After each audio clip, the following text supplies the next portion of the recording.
Good afternoon. Hello to everybody here in Brussels and to those joining us in Naples. I can see Wing Commander Mike Bracken heading over to the microphone where he is now for the operational update. And before I hand over to him, let me give you this week's overview. The Secretary General is currently meeting the Secretary General of the Organization of Islamic Conferences, Professor Ekmeleddin Ihsanoglu. The OIC is part of the contact group on Libya and has played an important role in the diplomatic and humanitarian efforts. As you know, NATO has, from the very start, engaged with a wide range of regional and international actors, including the United Nations, the European Union, the Arab League, and the African Union, and the Organization of Islamic Conferences as well. We all know that there's no military solution to this crisis. NATO is fully implementing the United Nations mandate to protect civilians and ultimately pave the way for a political solution. And we can see that this combination of military pressure and reinforced political pressure is working. NATO is steadily and systematically striking every link in Gaddafi's kill chain and saving thousands of lives every day. Meanwhile, Gaddafi's international isolation continues to grow. You may have seen that Senegal recognized the legitimacy of the National Transitional Council just the other day, as did Canada, joining many others, including France, Italy, Spain, Germany, and the United Arab Emirates. I noticed that one of Gaddafi's sons said in an interview yesterday, "My father's regime, as it developed since 1969, is dead." He is exactly right, and he should know.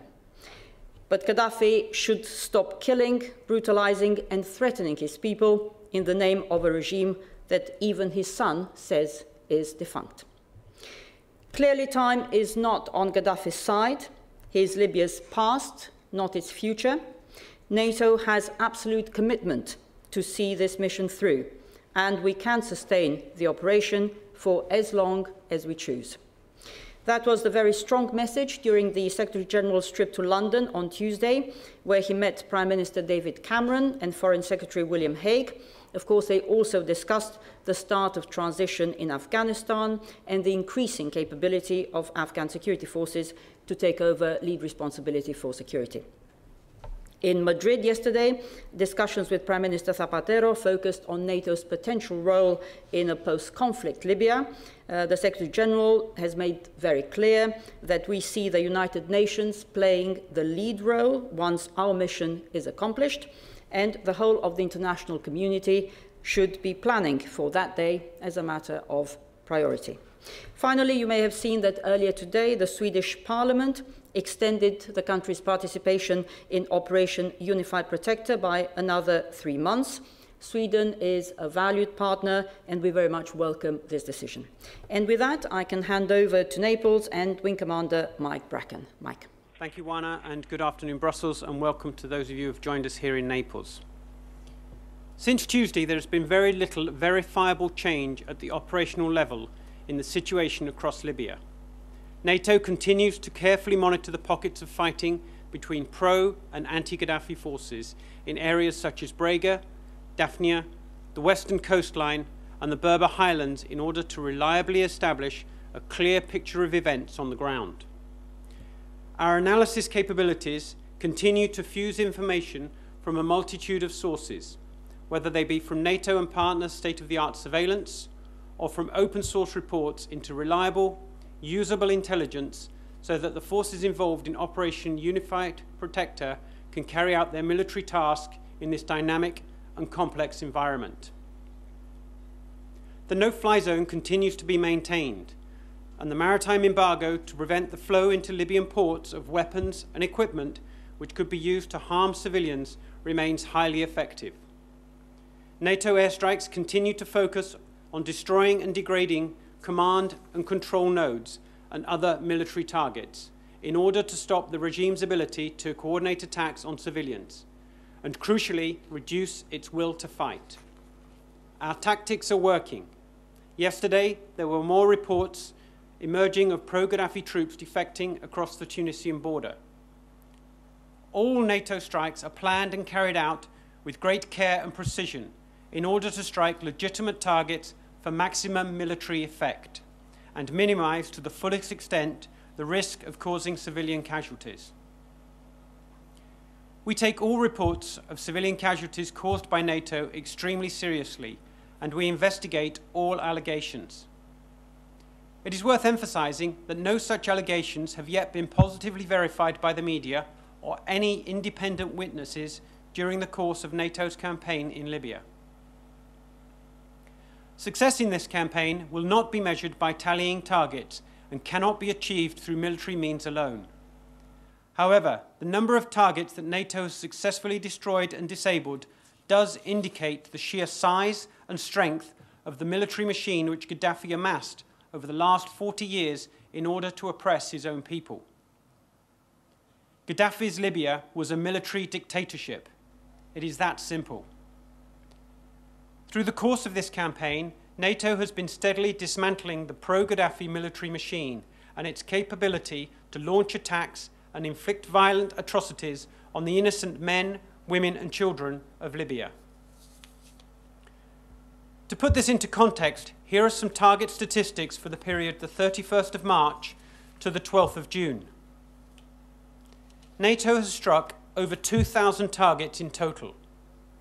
This includes 370 military facilities and approximately 255 surface-to-air missiles, radar systems or storage sites. It has hit approximately 130 command and control sites, approximately 600 tanks, armoured vehicles, military vehicles, artillery pieces, rocket launchers, and approximately 750 storage facilities for ammunition, such as the Warden ammunition storage facility, which we discussed on Tuesday. In addition, it has removed from the battle space 10 fighter and rotary wing aircraft and 10 ships. Each and every target is struck with precision and the greatest attention to every level of detail. Now let's have a look across the country from east to west, as I have done over the last few briefings. In the east, there have been some skirmishes between Braga and Ashdabia, but there is no significant change in the overall situation, with both sides largely dug into defensive positions. In this area, NATO is aware of a media report of a potential incident involving opposition forces. We are checking these details and the circumstances regarding this report. NATO does not have personnel on the ground, so we cannot confirm any details. Despite some shelling in the vicinity of Misrata in the last few days, a number of organizations have started activities to clear mines and dangerous ordnance from the city. They are working to remove anti-personnel mines which were laid by the pro-Gaddafi forces when the city was besieged. These organizations will also train residents how to spot and deactivate potentially harmful ordnance that now litters those residential streets which were previously battle zones. This is a vital project in the innocent displacement of people in Misrata so that they can safely return to their homes now that the fighting in the city has subsided and pro-Gaddafi forces have been driven out.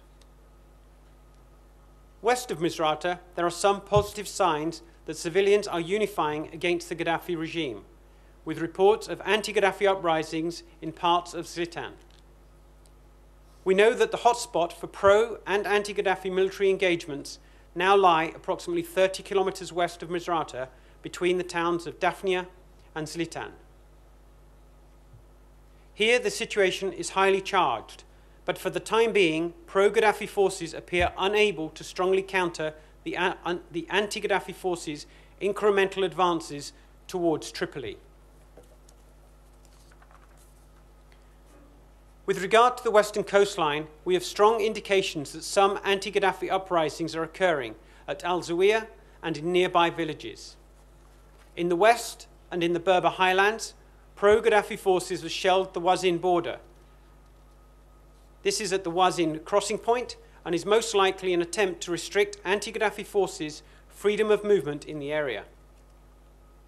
However, the anti-Gaddafi forces seem to be holding their ground and have launched some as successful offensives. Several small villages between Zintan and Yafran are now under Gaddafi control, anti-Gaddafi control.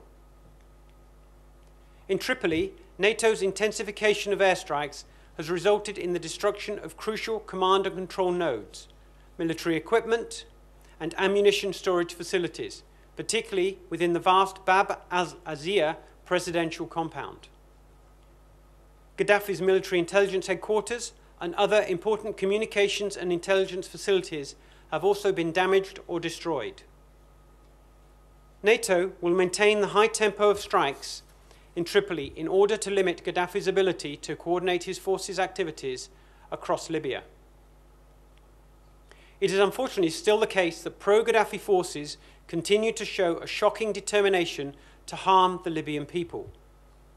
These forces hide in populated areas and launch attacks from buildings they believe NATO will not strike, such as the one in this clip, a mosque.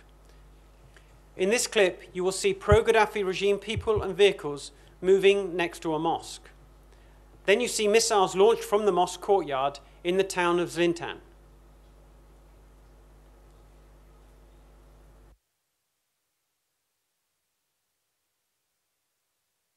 From a different angle, you see a second missile launch captured by the same ISR platform. You can see clearly that the turret that depicts the location of a mosque, and during this recording, we calculated 7 missiles were launched from this location. The ISR platform has a sophisticated capability to change magnification in the final part of the clip, and you can see the picture pan out to where the rockets are landing in a populated area.